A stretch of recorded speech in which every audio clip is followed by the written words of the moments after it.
Step 2 looks a little bit like this, I think. If I am, the step is, came to believe that a power greater than myself could restore me to sanity. And so I'm still whining about the implication that I'm insane. And so we went through that drill about the crazy things I did, including the decision to drink. And I'm beginning to get a little closer to it, but they said that doesn't even matter really. It isn't about whether you're insane. All you got to get is that sanity is not part of your life. And the question is, what would sanity look like? What would it look like if a power greater than yourself restored you to sanity? What would that look like? And it sketches out over here. I'm here, and I'm kind of basically at step 1, but I'm circling the drain. I'm in the middle of the ocean. And I want to go over here to sanity. I want to go here. I want to move from this point over here. I want to go from where I'm circling the drain with everything that implies to some state of sanity, some state of mental health, some state of happy living, some state of being at peace with myself.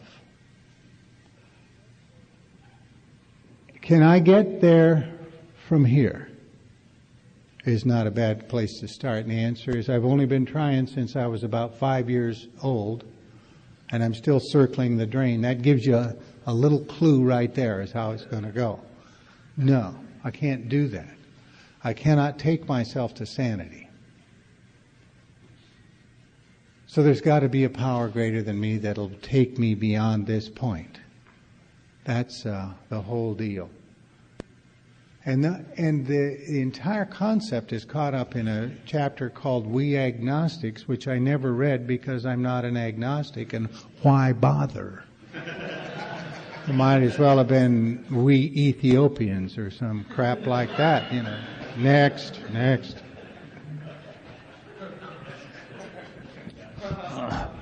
Step 2 is chapter 4. And it has some remarkable exercises in it that are designed to take a guy like me and move me. It's just priceless. Incidentally, I want to go back just a little bit to Bill's story, because why would I even get here and want to go someplace else? There's an itch going on. And I remember thinking that if the task is for me to find myself in this book, I better start looking. And I'm looking at Bill's story one day. And that story always annoyed me, to tell you the truth. And I know you won't repeat that to anybody. Because here's the guy that's talking about, like, he had this white light experience. And I'm thinking, how nice for you, Bill. We're so glad you had that. If I could have a white light experience, maybe. Here's a guy that says things like, God comes to most men gradually, but his impact on me was sudden and profound. And I'm going, oh, give it a rest, Wilson. And one day, because of God's grace, I'm thinking about the 14th of August. On the 14th of August, I was a drunk in 1966. On the 15th of August, I was not a drunk and have not been a drunk since that time. And I did not do that. And it finally came home to me that God's impact on me was sudden and profound. I mean, that is moving right along, you know. He did not mull it over, baby. He just said, you got it. You got it. From failure, from humility of knowing you are toast, you're asking, you got it. And I never drank again. And this room is full of exactly that. 64, 65 guys that one day, from their deep failure, they never drank again, and we didn't know it was our last drink, and we didn't quit. Quit? Are you kidding? I can't quit. No, it's removed. Well, then what is it that's contingent upon my maintenance of a spiritual condition? The contact, the relationship with God. The relationship. Because, and the other thing that was interesting to me about Bill's story is that he had this cathedral experience. Deeply moved, I wandered outside in Winchester Cathedral. And then you get the little thing about the doggerel on the tombstone. A guy named Bill Thetcher was buried there, and he was a beer drinker. And he died, and they did a little thing for him. But the most significant piece in the page is, deeply moved, I wandered outside, and the reason that we know that is because Wilson comes back to it on page 12 and on page 10 and 12. He says in Towns Hospital, with a couple of days of sobriety, that day in Winchester Cathedral came back to me. This was such a remarkable event in his memory that it survived all of his crazy drinking. He must have been in Winchester Cathedral, in the late, maybe 1819, 1818, before World War I. And now he's in Towns Hospital in 1935. About drank himself to death in the meantime. And this event came back to him. My time in Winchester Cathedral returned to me, he says. He says, the meaning of that moment returned to him.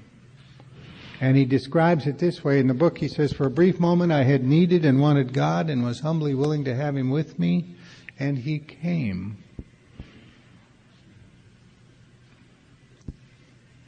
And He came. But soon the sense of His presence was blotted out by the clamor of worldly things, mostly those within myself. And I went through the same drill, He had a cathedral experience. And then I realized, I've had cathedral experiences. Where is my cathedral? It's right here. It's in these meetings. How many times have we sat in these meetings? And maybe every 6 months, every 3 months, a feeling comes to me. I'm there and I see a guy take a cake. I see some mope that can't stay sober a year ago, sober now. I see miracles in my life. I watch this transformation in the life of another human being, and I'm sitting in my cathedral, my meeting, my men's stag, the big top on Wednesday night, my little speaker meeting Monday night. I'm sitting one-on-one with some guy in my office on a Saturday morning. I'm listening to a fifth step. I'm praying. Whatever I'm doing, I'm in a meeting, I'm in connection with another AA, and for a brief moment, He came, and I was humbly willing to have Him with me, and He came, and He came. And soon the sense of His presence is blotted out by the clamor of worldly things. The meeting's over, I get up, I go out and get my car, and I'm on the road, and somebody comes into my lane, and the sense of His presence is blotted out by the clamor of worldly things, mostly those within myself. I got it about Wilson in his cathedral experience. I've had it. A couple times a year maybe. Profoundly touched. Deeply moved. Humbly willing to have Him with me, and He came. Every time. And so that leaves me with this. I've tasted the honey. I'm a seeker. I'm a seeker, and a seeker is somebody that's been touched by God in such a way that nothing less will ever do. And every seeker needs a master, and you're my masters, because a master is someone whose life bears living witness to the seeker that what the seeker seeks is real. And we have AA. We have this.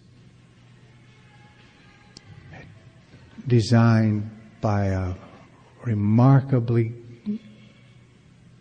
kind God to bring us home, to meet every need we have. and I didn't even know it. But I couldn't leave you. No matter how much I brought into my life or how bad it was, I couldn't leave. I am brought here. I'm called here. And we all are. We are called to this place. And so, is there a power greater than I am that will restore me to sanity? I must believe that. And it's all that's required.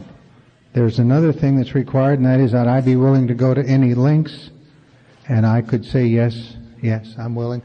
Gladly ready to go to any lengths. And there's another thing that's a part of this too, and that is God does not make too hard terms with those who seek Him. Is this hard? This is not hard. This is not hard. And this is as hard as it gets. God does not make too hard terms. He honors the slightest move in His direction. He does that. Yeah, He does that. And so we're blessed. We're blessed. So am I willing to believe that some power greater than myself will take me to sanity? Yeah, you know what, I am. And he says this, an interesting thing. Bottom of page 44, we're in We Agnostics, the chapter that need not be read if you're like me. If a mere code of morals or a better philosophy of life were sufficient to overcome alcoholism, many of us would have recovered long ago.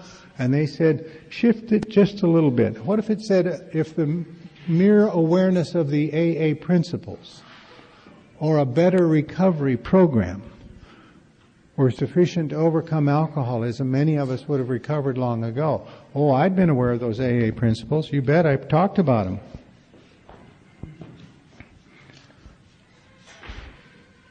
Like the guy said, you believe in complete immersion in baptism? You believe in it? Hell, I've seen it done. No extra charge for that.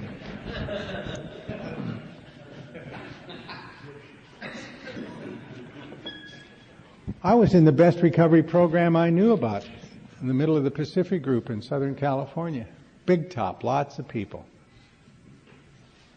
If that had been enough, if these principles had been enough of being we're going to meetings all the time, we're in service all the time, we're in unity all the time. Commitments and calling our sponsors every day and sponsoring other people and going down to whatever, never say no to an AA request, and we didn't. If a better recovery program would have gotten the job done, I would have recovered long ago. It's important to get that, because what's missing out of that is a relationship with God. Because when He tells us, there is a chapter that has a really elusive title to it called There is a Solution. Which is a promise in itself, isn't it? The title. And what does he say the solution is? Wilson is not easy to read, because he doesn't label what the solution is. But at the end of the chapter, he kind of lays it on you. Because he says here, on page 28, if what we have learned and felt and seen means anything at all, it means that all of us, whatever our race, creed, or color, are the children of a living Creator with whom we may form a relationship upon simple and understandable terms as soon as we are willing and honest enough to try. It's the relationship. On the other page, he says, each individual in the personal stories describes in his own language and from his own point of view the way he established his relationship with God. That is the solution. A relationship with God. It's not enough to have the principles. It's not a better recovery program isn't going to take us home. We must get in relationship. I had a guy in my office the other day on Saturday. He describes himself as a Jewish atheist. Whatever that may mean. And this guy's been around a while, 14 years and 9 months. He keeps correcting me when I say that. And he's a very powerful figure in the entertainment industry. He managed U2 a few years ago. I mean, he has been around and done the deal. He knows where all the bones are buried in Hollywood, and he's quite an interesting character, except that he can't manage his life. He can manage U2, but he can't manage his life. And he's desperate. But he's an atheist. And he can't. And when the word God comes up, he bristles. He's okay with Spirit of the universe. But if you go to God and it gets personal. I said, I got the worst possible news for you. It doesn't matter whether you call it Spirit of the universe with which you agree or God that makes you want to throw up. It doesn't matter. But what matters is that you can't go where you want to go unless you're willing to be in relationship with some power greater than you. Relationship is different than knowing about. It's different than believing in. How would you like to ever see a girl that you just wanted to be in relationship with her so much? Would it satisfy you to know about her? Not really. Would you like to say, you know, I think I'm in relationship with her because I believe in Jane. Oh, really? Is that what you really want? That takes you home, does it? Believing in her? Well, no, I'd like to date her. Oh, it's not enough. It's not enough. Nor is it enough to have a God that's way out there, the one we were taught about when we were kids. It is not enough. And we get that finally in this chapter, where He is. See, when I thought He was way out there, it's a little comforting in a sense, isn't it? Because maybe He won't bother me a lot. But I'm practicing the absence of God when I'm doing that. And even when I think He's inside me, finally I'm willing to look at that, although I don't know why He would be, because I'm not a fit host for God. I think He's in me like a pebble is in a glass of water. Or maybe He's in me on my better days like a raisin is in a bun. And when you told me that He's inside me like the ocean is in a wave, it made me weep. It made me weep. Because it really describes something much different than I ever imagined. But we start with this in chapter 4. Step 2. He says, don't let, on page 47, the first assignment they asked me to read, do not let any prejudice you may have against spiritual terms deter you from honestly asking yourself what they mean to you. And I didn't ask them why they wanted me to do this, but what they wanted me to do was to take the spiritual terms in chapter 4, ask God to set aside my prejudice, which is just prejudging the term, and ask myself what it meant to me. And I said, okay, what are the spiritual terms? They said, use the capitalized terms in the chapter as spiritual terms. Just assume those are spiritual terms. There's only 18 or 19 of them. Make a list of them. Set aside your prejudice. Just set it aside. Just let it go. So much is available to us by letting stuff go. Let it go. And ask yourself, under your mind, way down deep in your heart where you really live, in your gut someplace, does this term have any meaning for you? And I found that each of these terms had meaning for me. As I went farther into the list, I discovered that it was getting more heartfelt and less heady.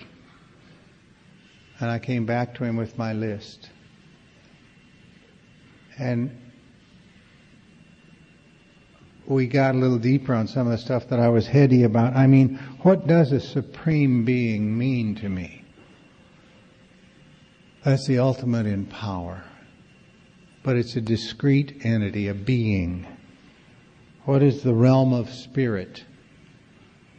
Today, I think, is the right side of the page.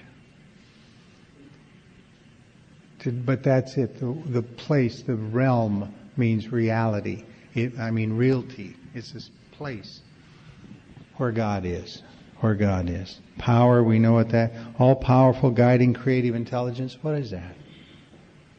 Well, it's an extraordinary supreme being that is not just powerful but guiding. That suggests that He's in touch with me if I'm fine with that. Creative intelligence. The most incredible intelligence that creates all things. I mean, to go down that list and to get in touch with that, what I really think underneath the crap from the Church of the Air in Billings, Montana, underneath what my mother told me, underneath all the prayers, underneath everything, is a deep awareness in me that I have a sense of what this power is. And when I got that done, they took me back to the book, and they said at the start this was all we needed to commence spiritual growth, to affect our first conscious relation with God. And I had a first conscious relation with God as I understood Him. And afterward I found myself accepting many things which seemed entirely out of reach before I'd started that process. That's just the first exercise in We Agnostics. And I'm on my way. They asked me to assume a reasonable starting point, make a reasonable assumption on page 48. The reason we believe in electricity is because we have a reasonable assumption as a starting point. And that is there's some connection between that switch and these lights. What's my reasonable assumption? That a power exists that'll take me beyond this point. That's all I need. That's the next step in the thing. What am I going to do then? I'm going to ask myself, what would sanity look like if it were in my life? And they took me to the bedevilments on page 52, to this little paragraph that said we were having trouble with personal relations. We couldn't control our emotional nature. We were prey to misery. What would each of the, that was first used as a test for chronic, untreated alcoholism. I'm 23 years sober, and they said, here's the test. We don't know if you qualify for this program or not, but we're going to give you a shot. We were having trouble with personal relationships. Is that true for you? I said, well, you mean just because my girlfriend left me and my partner won't do business with me anymore? Yeah, I guess that's right. We couldn't control our emotional natures. Yeah, that applied. We were prey to misery. Yeah, prey to depression. Yeah, couldn't make a living. Yeah. Had a feeling of uselessness, full of fear, unhappy, couldn't seem to be a real help to other people. And they told me, they said, add a 10th category. You're going to have to get to it sooner or later. Add sane sex life. You got anything like sane sex life going on for you? I said, no.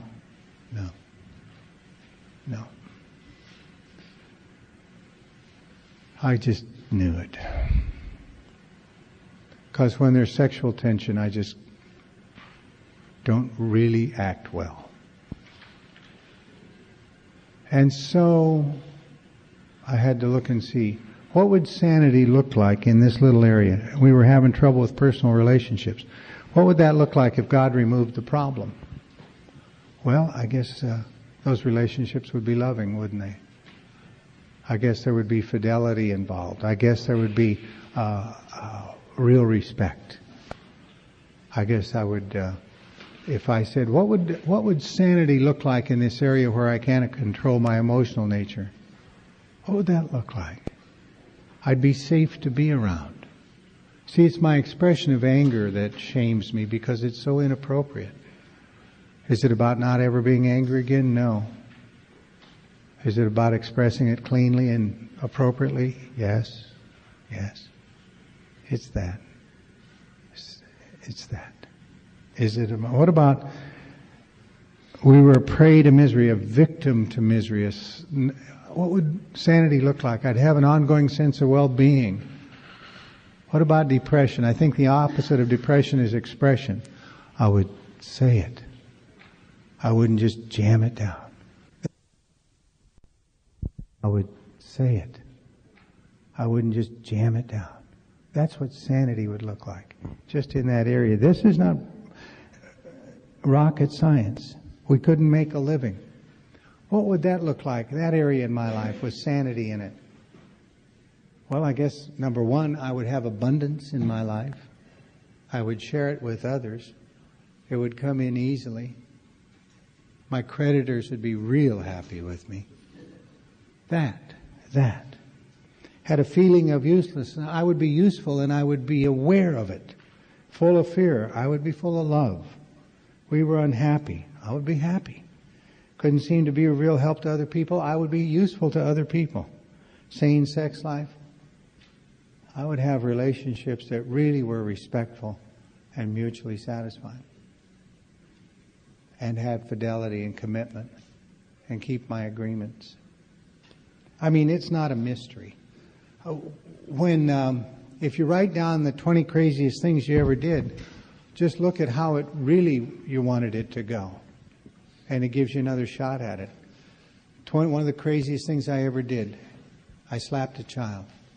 Oh, God, I could tell you that the terrible sense of failure and insanity that I had as I looked on the face of that child. That look on that child's face is insane. And what would sanity look like? That kid would be loving me, and I'd be loving him. That's sanity. No strings attached, just loving. And we know that. And we want to go there. And we have to define it. And they made me a remarkable promise. And it's a promise that turned out to be a good one. Because they said, if at step 2 you can... See, what we're looking for is a vision of sanity. At step 10 it says, it's every day we carry the vision of God's will into all of our activities. Now that's our vision of God's will. We're never going to know God's will for us, but we can have a vision of that, and we need a vision of that. And they said if you can form a vision of sanity at step 2 and do the rest of the steps very thoroughly, by the time you get to step 10, you'll have no more and no less in your life than the vision that you formed at step 2. I signed on. I liked the promise. I said, that's the way that it is. We're going someplace. We're going someplace. This is a journey. You know what a journey is in the dictionary? A day's trip. And it is a trip. Yeah. Broad highway, we're moving. We're on our way. All right. So that's it. And I formed a vision of sanity. And then I had something else that they wanted me to do. They asked me the weirdest question. They said, and we're going through the book line by line, but the exercises are what I'm describing now. Is God everything or nothing? Is that a rude question? Well, I know He's not nothing. But everything? I don't think He's everything that He's cracked up to be. You know, I'm always into the middle road. I know that my choices are pretty clear. I can either, as it says on page 25, go on to the bitter end, blotting out the consciousness of my intolerable situation as best I could, and I was doing that at 23 years of sobriety. Going on to the bitter end, blotting out the consciousness of our intolerable situation as best we could. And my other choice, to accept spiritual help. Why am I looking for the middle ground? Because I don't have control on the other two that are available to me. If I accept spiritual help, I'm out of control. If I'm going on to the bitter end, blotting out the tolerable condition I'm in, I'm out of control. It's like when we're new, I could crawl around on the floor of the garage barking like a fox, or I'm afraid if I do anything else, God will send me to China. Either way, I don't have any control. My ego is not happy with that. And so I'm looking for middle ground. I'm looking for middle ground. I knew I should accept spiritual help, but what's my middle ground? Go to lots of meetings. Are they important? Yes. Am I glad I went to lots of meetings? Yes. Do I still go to lots of meetings? Yes. Does it take me to a point where I'm willing to accept spiritual help? No. Not automatically. What'll I do? Where's my middle ground? You know what? It gets pretty subtle. My middle ground goes like this. I don't want to actually accept spiritual help, but I will ask for it. Is that cute? I'm in there praying, asking for spiritual help. Oh God, help me get over my self-obsession. The phone rings. Somebody says, can you help me? No, not now. I'm busy praying for...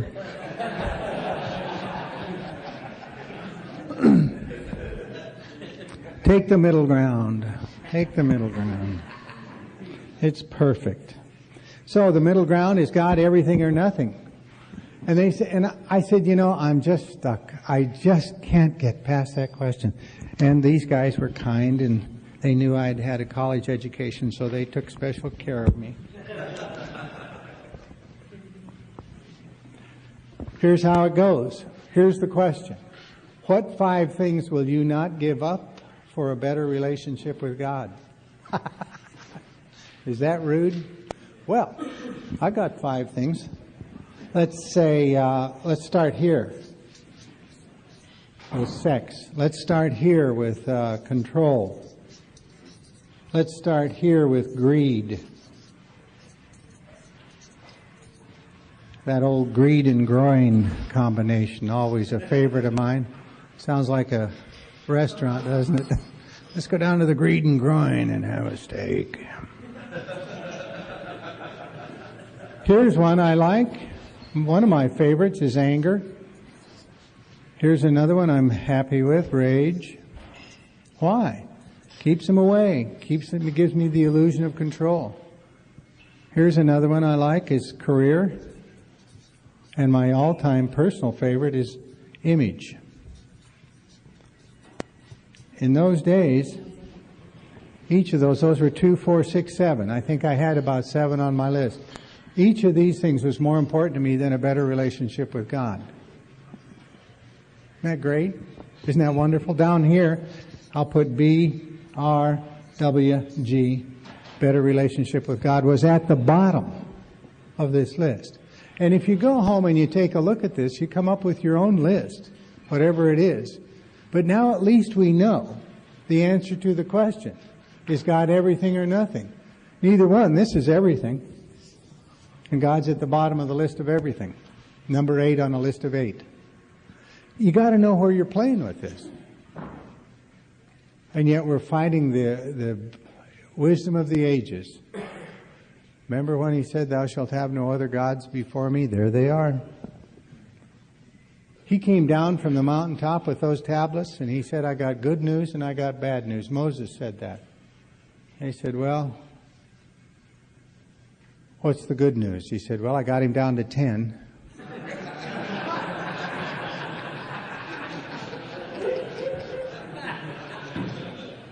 What's the bad news? Adultery's still on the list."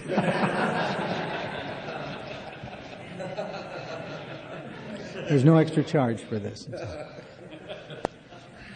Or, said another way, where am I going for power?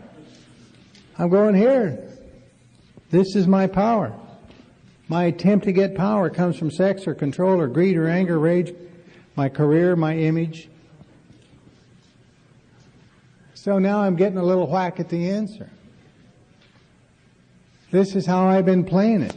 I won't go here until I've tried every one of these things. And then I don't really want a relationship. I just want a line of credit on the power. I'll write the check, thanks. I'll spend it the way I want to spend it. That's the way I play the game. And that's the answer to the question, is God everything or nothing? And the solution to the question is not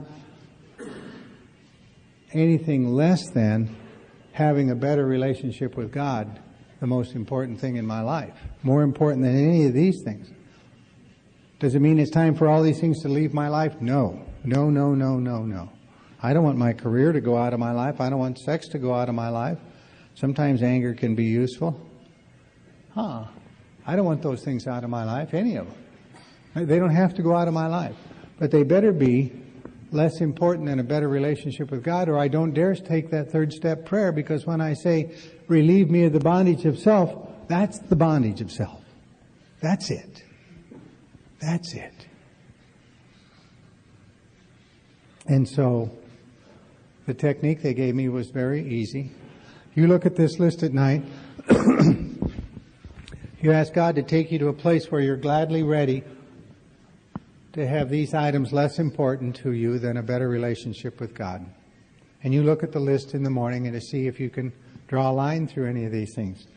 Put it down below this line. And I looked.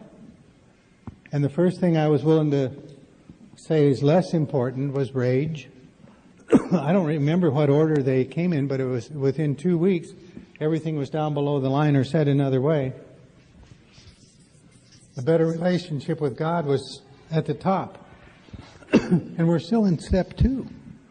We're still in this remarkable chapter I never read because the title's bad. And then we'll take a break, and when we come back, I want to talk to you about the last piece. This is very critical here. In fact, I was going through this with another guy. as I do.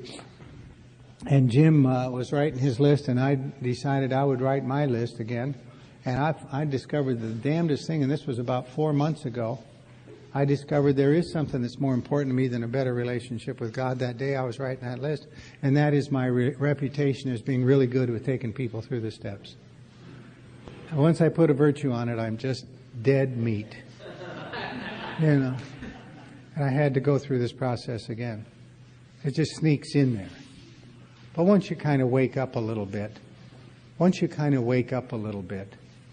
things begin to shift. And so when we come back, we're going to talk about that last piece, and we're going to talk about waking up. 10 minutes. Okay, here we go for the last session this morning. Shall we do it together, or am I going to do a solo flight? There may not be any real point in finishing it alone. Anybody here ever hear about a guy or listen to any tapes by Anthony DeMello? He talks about waking up. He says we have to wake up. We don't want to wake up. Or we think we're awake and don't need to wake up. And he told an interesting story one day about a guy that was under a bridge in London on the River Thames. And he was just settling in for the night, getting his newspaper around him, and foggy, cold, rainy night. He had his newspaper and an old blanket, and he was settling in for the night, and he fell asleep there by the river under the bridge, began to dream. And in his dream, a big limousine pulled up. Beautiful woman got out of the limousine, marched over to where he lay there on the concrete, and said, "What are you doing here? My good man, what are you doing here?" And he said, "I live here. This is where I stay." She said, "You mean you're going to stay here all night?" He said, "I always do." She said, "You mean you don't have any place you can go?" He said, "No, I haven't had for some time." She said, "Well, tonight, for once in your life, I'm going to have my man take you out to my estate at the edge of London.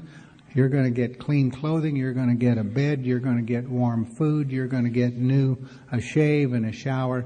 And you're going to have at least once in your life a comfortable night. And tomorrow when you wake up, we're going to feed you some more and give you the clothes you really need and send you on your way. But at least one night you'll have a wonderful, wonderful experience." And she did exactly that. She had her man take him out to the estate at the edge of London, and this guy could not believe his good fortune. And they gave him exactly what she had promised that they would give him,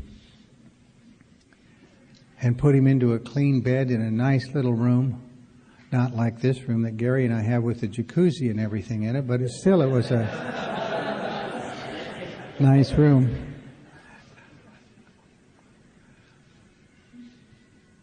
About midnight, she couldn't sleep.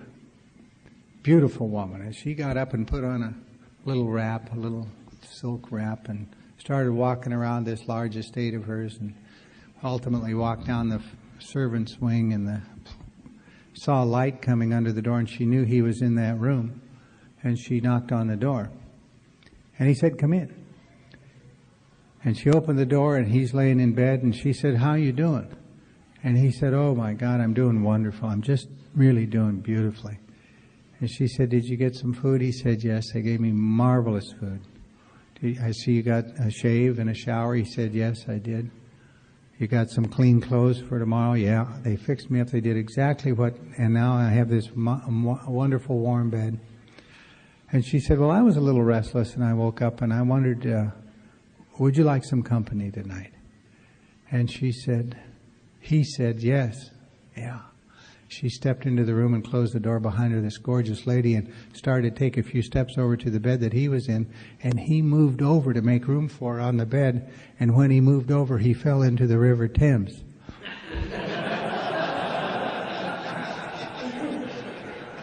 I mean, we hate to wake up, right? It's like...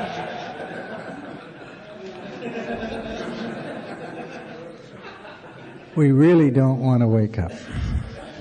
We would rather use our little substitutes for a sense of being alive.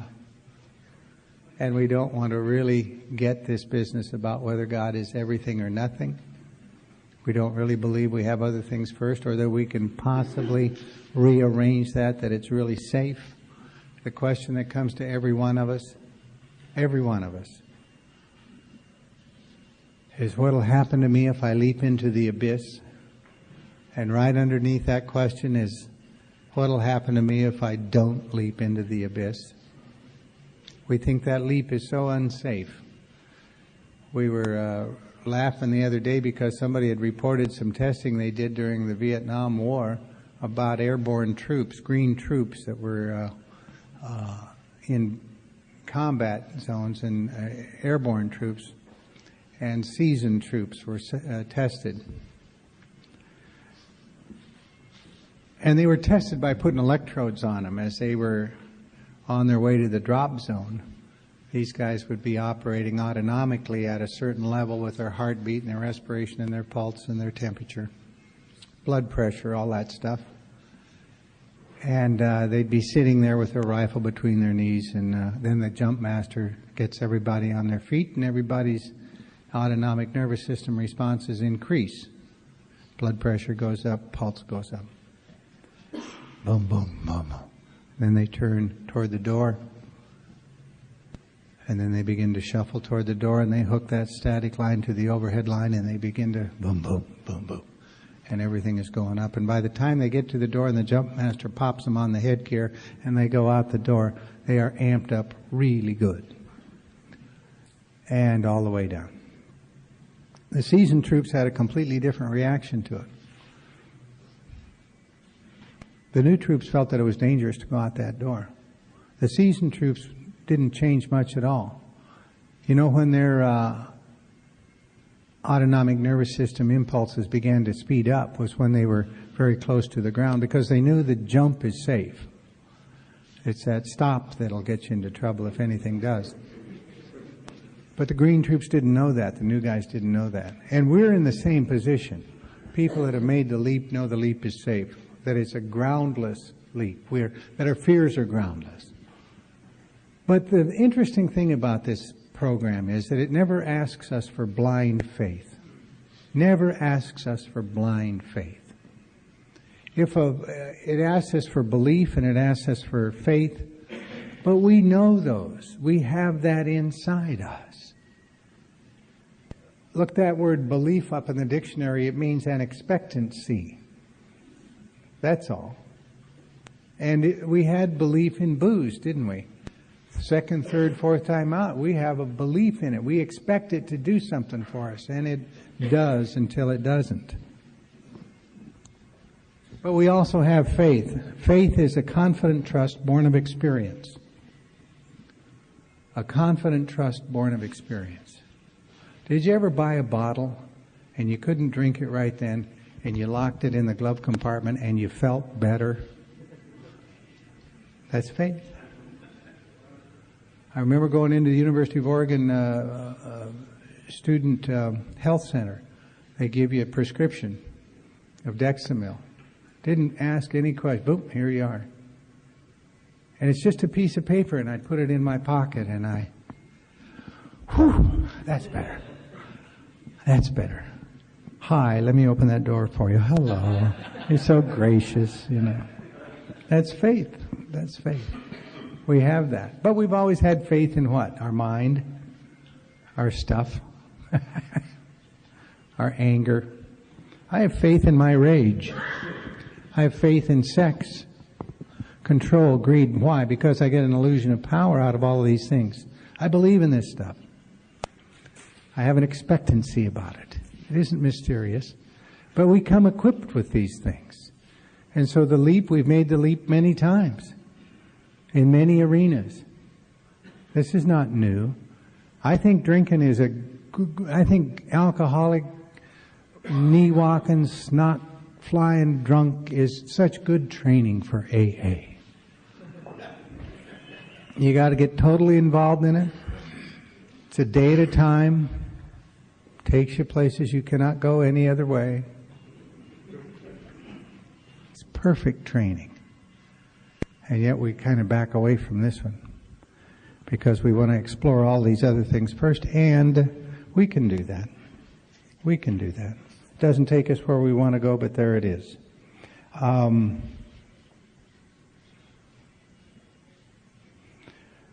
So the question is God everything or nothing?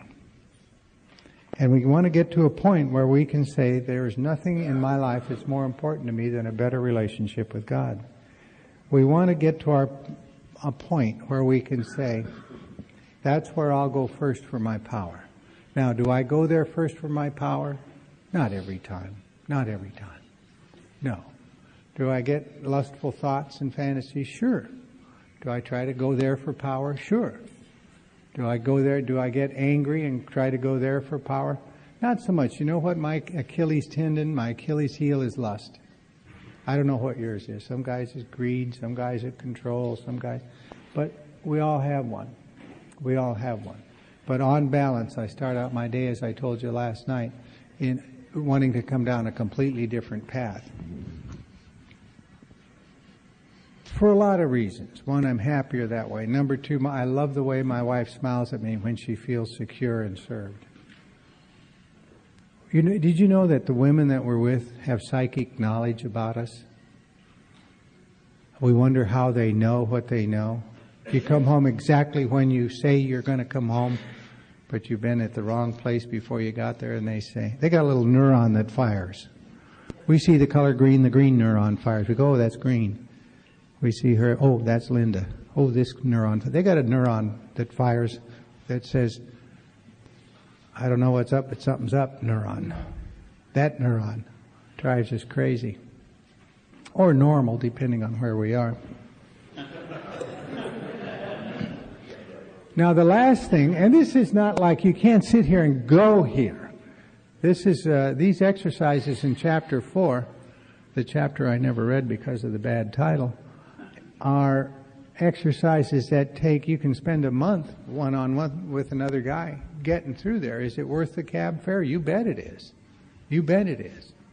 And if you're taking somebody through the steps and going through these exercises, it takes a little bit. Is it worth it? Yeah, that's the deal. That's the deal. And the last question that we want to ask is, and Vintage Wilson on page 45, he says, but the point is to find a power that we can use, that we can tap into. And then he says, but where and how are we going to find this power? And then he answers those questions on page 55, as you know. And how are we going to find the power? What does he say about that on page 55? Sometimes we had to search fearlessly. That's how. That's how we find it. Where are we going to find it? The great reality is deep down within us. Deep within us. That's the great reality. In other words, it is inside me. Like the ocean is in a wave. Which means that we are not separate from each other or from God. He's inside me. Where is the center of God? Right there, and right there, and right there, and right here. It's spirit. And it's who we are. And there's a place in me where my divinity meets the divinity of the universe. It's just who we are. And I can't tell you how hard I fought that simple idea, because for one thing, I did not think I'm a worthy host. Why would God take up residence in me? And another thing is, I don't really want this relationship with God. I just as soon He not even notice me. My mother used to say, what will you do when you meet your Maker? I don't know. Apologize, I guess. I don't know. Hey, sorry. Look. If she were here today and asked me, what will you do when you meet your Maker? I could tell her. We already met. I was 24 years sober. We met. And we've been friends since, because He's not mad. Isn't that hot? That cowboy says he's not pissed off. I love that. I love that. He's not mad. All he is love. But I'm afraid he'll notice me. Such a strange idea. And I picked it up at the Church of the Air in Billings. Other people picked up different things. It wasn't that that's what they taught. It's what I picked up. So where is this power? And what am I going to do about that? The language in this book is exquisite. We think the leap is unsafe, but we're fooling ourselves, for deep down in every man, woman, and child is the fundamental idea of God. It may be obscured by calamity. How have I obscured the idea of God by calamity? Well, what's my calamitous situation? What's the thing I hang on to? She threw me out of the bed. She doesn't love me. She died when I was only 14. That calamity. My stepmother didn't wake me up to take the Yale entrance examinations when I was in high. That calamity. God, think of who I'd been if I could have just gone to Yale. There can't be a God. Are you kidding? With a calamity like that befalling me? How can I obscure it by pomp? Pomp, I think, is like ceremony. I can obscure the idea of God by prayer, by ceremonial prayer, by religion, by getting so engrossed in some kind of religion that I drop the spirituality of it out. And that happens, it's like the real struggles that I have a good friend that's a priest, and he struggled terribly coming to AA because he lost his identity, and that almost kills us. I lost my identity when I was 23 years sober. And the reason it was so painful and the reason the death was so terrible is because I thought life was about who I am. And so does my friend the priest. He did. And it turns out that it's about whose I am. Whose. But I didn't get that for a while. It may be obscured by calamity, by pomp, by worship of other things. What did I worship that obscured the fundamental idea of God? Oh, let me refer to my list. Sex, control, greed, anger, rage, career, image. Yeah, worship that. Worship my mind, worship my stuff. Here's the way we worship it. You ever think about if I see a guy and I don't like that guy, I say, I don't like him. He's not a very good person. I don't like him. Like those two are related.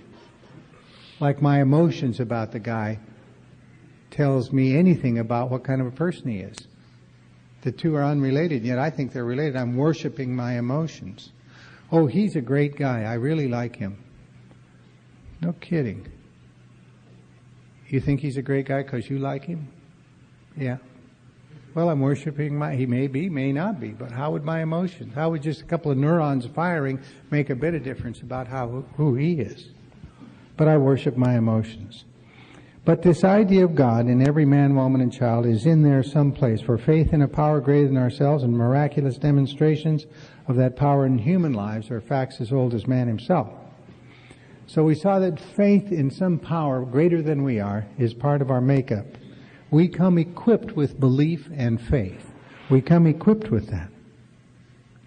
We had to search fearlessly, but he was there just as much a fact as we were. The great reality is deep down within us. And then he gives us an extraordinary sentence. He says this, in the last analysis, it is only there that he may be found. What does that mean? Well, that word last means I've analyzed this to death.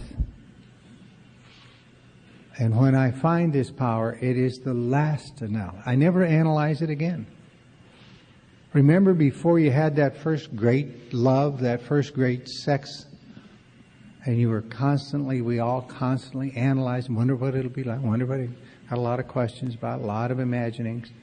And then we have that experience and we don't analyze it again. We go, got it. Wow. Let's do it again. But we know something we never could know any other way. It's the last analysis. And then he says, it is only there that he may be found, only deep within me. Not here, not in my list of things that I go to first. No. I won't find him there.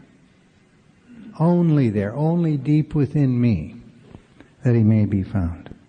And so now we get another one of his checklists. We can only clear the ground a bit if our testimony helps one sweep away prejudice. Is what you are saying to this guy you're taking through the steps designed to sweep away his prejudging of all of this? Is his experience in the book so far designed to sweep away his prejudging? Is his own participation in these exercises going to sweep away prejudging? Yeah. If it does, if it helps sweep away prejudice, if it enables you to think honestly, I mean, for the first time, see how I've been playing the game. Think honestly about the notion that I have relegated God to some sort of a banker that might give me a line of credit on the power. If it encourages me to search diligently within myself, if I'm thinking honestly, if I have let my prejudice go, and if I am searching diligently within myself, we have a remarkable promise here. It says, if you wish, you can join us on the broad highway. If you wish and have met these little conditions, you can join us on the broad highway. That's an extraordinary promise. That is just an absolutely extraordinary promise. And the only the difference between unity and service and recovery, there's a different energy involved. I can get more unity by going to more meetings and getting more involved in a group. I can get more service by picking up another panel or a commitment at a meeting. I can, by force of my own will, get more involved. The recovery piece of it is more letting go. And my refusal to let go imprisons me. Remember that story about the guys that were years ago, they would go into Africa to trap and bring back monkeys for sale in the United States for research or for zoos or for circus, whatever. And they had a heck of a time trapping these monkeys because if they really secured them in a trap, they might die or another animal might come by and pick them off. And they were really unsuccessful. And somebody taught them a very interesting thing. What you do if you want monkeys is you have a base camp and then you go some distance away and on the jungle floor you put a lot of vases down, spread apart at irregular intervals. Heavy iron long-necked vases. And in those vases you put some nuts, some sweet-smelling nuts. And these vases have such a narrow, long neck that the monkey can get his hand and arm in there and grab those nuts. But when he's grabbed those nuts, he can't get his arm back onto there. And he can't let go of the nuts. Cannot do it. And the guys go back to play cards at camp all day and they come out the next morning and here's a monkey. And he's got those nuts in his hand, and he's got this heavy iron jar, and he hasn't been able to get very far. And they don't have to do anything but listen to figure out where he is, because he's mad, because they have made a monkey out of him, and he is stuck with that heavy iron jar. He can't disappear into the brush. He can't do anything. He just squall and carry on, and they come up and they get him. They get him. Give him a little dart, tranquilizer, he lets go. And that's my life, story of my life. I won't let go of what? Of the idea that my answer is this stuff that's more important to me than of the idea that God is going to hurt me. I won't let go of my notion that I can't trust another human being. I can't do that. I won't let go of that. And it is so imprisoning just to let go. It's like I laugh, I go down, I call up my sponsor, I say, I got a problem, I need to come down and talk to you. He says, okay. And I go in and I sit in his office and I got my vase and I put it there on his desk and I got all these problems and I'm talking to him about them and I just go, oh God, oh God. And after a while he gets me laughing, and then I forget about these problems. And I say, thanks. God, thanks a lot. You've really helped me a lot. I can get up and drag my jar out of his office, and I still have my jar because I haven't let go of anything in my life. Yeah.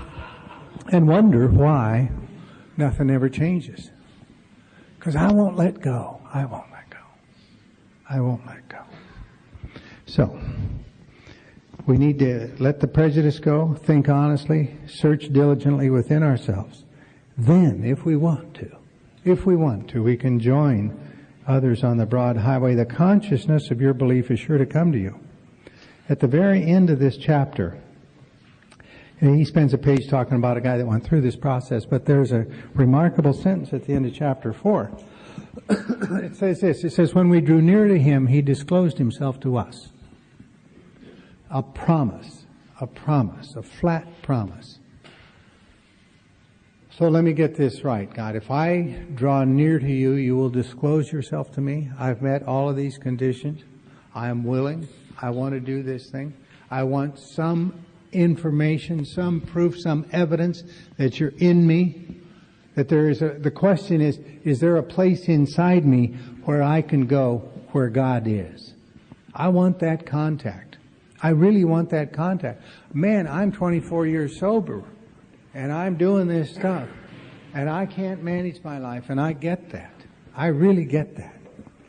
And she's gone, and he's gone, and the money's gone, and the house is gone, and all I'm doing is hanging out with some guys that are taking me through this work. And I need desperately, I've always needed to be in touch with you, and I know now that nothing else will ever do, because it doesn't take me where I want to go. I can bring all the stuff into my life that I think will make me happy, and it doesn't stay long, and it doesn't make me happy while it's there. But we all have to find that out ourselves in our own way. But the quest now is, how am I going to, is there a place inside me where I can go where God is?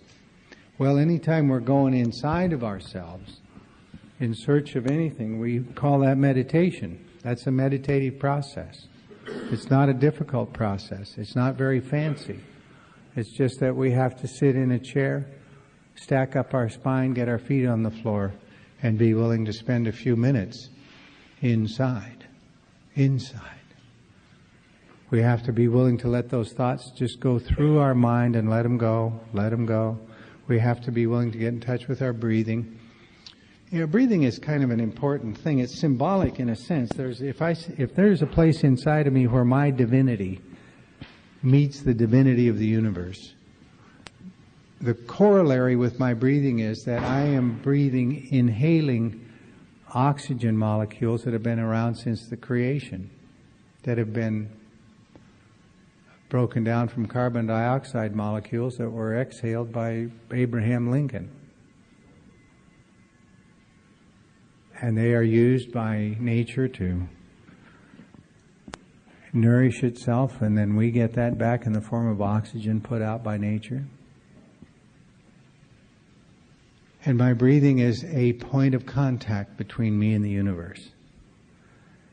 And I breathe in that air, and I let it go, and the rule of exchange takes place. The law of exchange is part of what's going on.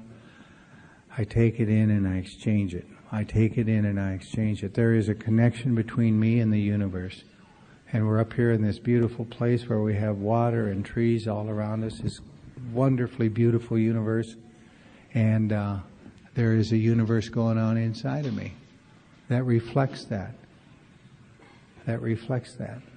And so, the real quest is, can I find a place inside me where God is? They said, first of all, find a place that's safe. Go back in your mind, go back into your childhood. Where did you feel safe? And at first I said I didn't feel safe because I got so mad at my mother it was never safe again, because I said, you don't love me? Great, I don't love you either. And she and I went to war. And then the next thing I know, I'm standing at her grave when I'm 14 years old, and they're throwing dirt in there, and I'm thinking, you don't love me, I don't love you either. I didn't cry. I didn't even breathe deeply. I didn't breathe deeply for 2 years until they gave me some vodka. Whew, that's better. That's better. But there was a time I was safe. And I had to look at that when I was 4. Before it came along. And my mom is tucking me into bed. And we're laughing and telling our secrets and loving each other. It was safe. So I would start there. In my mind, I would go there and I would get that. I would get that scent. Olfactory impulses are very basic. They are midbrain things, and it's scent. That's why that whole industry is so fabulously profitable. We marry people because they smell right. We avoid women that don't smell right. Why didn't you date her again? I don't know. I just didn't like the way she smelled somehow. She smelled bad? No, didn't like it. I would get that scent of my mom, and that sense of love, and that sense of safety, and that sense of being exactly where I wanted to be, totally trusting another human being, this remarkable mother of mine. I would go there.